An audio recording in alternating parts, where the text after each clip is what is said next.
મેથીના થેપલા, મુઠિયા અને વડા તો આપણે બહુ જ ખાધા છે.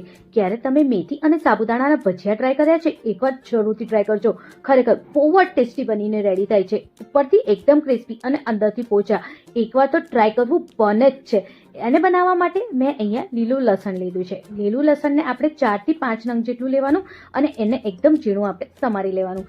50 ગ્રામ જેટલી કોથમીર લેવાની છે. એને પણ આપણે એની જોડે સમારી લઈશું. જ્યારે બધું સમારી જાય પછી આપણે જેટલું તીખું ખાતા હોઈએ એ પ્રમાણે આપણે લીલા મરચાં લેવાના છે.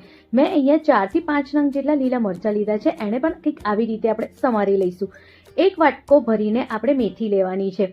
મેથીને પણ આપણે એકદમ ઝીણી સમારી લેવાની છે. એક વાટકી જેટલા સાબુદાણા લેવાના છે. એને આપણે 2 કલાક માટે પલાળી દેવાનું. 2 કલાક પછી એને પાણીમાંથી કાઢીને એક કાણાવાળી જાળીમાં લઈ લેવાનું. તો સાબુદાણા એકદમ સરસ ફૂલી જશે અને એક વાટકો ભરીને સાબુદાણા થઈ જશે.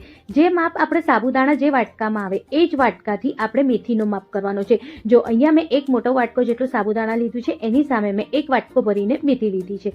હવે એક નાનો કટકો આદુ લેવાનો છે. એને પણ આપણે કદુકસ કરીને ઉમેરવાનું. અડધી ચમચી જેટલી આખા દાણા લેવાના છે. એને પણ હાથેથી મસળીને આવી રીતે આપણે એની અંદર ઉમેરવાના છે. અડધી ચમચી જેટલું આપણે વરિયાળી એડ કરવાની. આનાથી ભજીયાનો ટેસ્ટ બહુ જ સરસ આવે છે.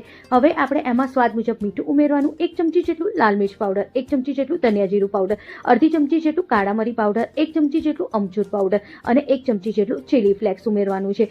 3 આપણે બાફેલા બટેકા ઉમેરવાના. એને પણ આપણે કદુકસ કરીને આવી રીતે ઉમેરવાના છે. હવે જ્યારે બધું ઉમેરી જાય પછી આપણે સરસ એને મિક્સ કરવાનું છે અને હાથેથી આપણે સરસ મિક્સ કરીશું જેથી બધો મસાલો અને બધું સરસ રીતે મિક્સ થઈ શકે.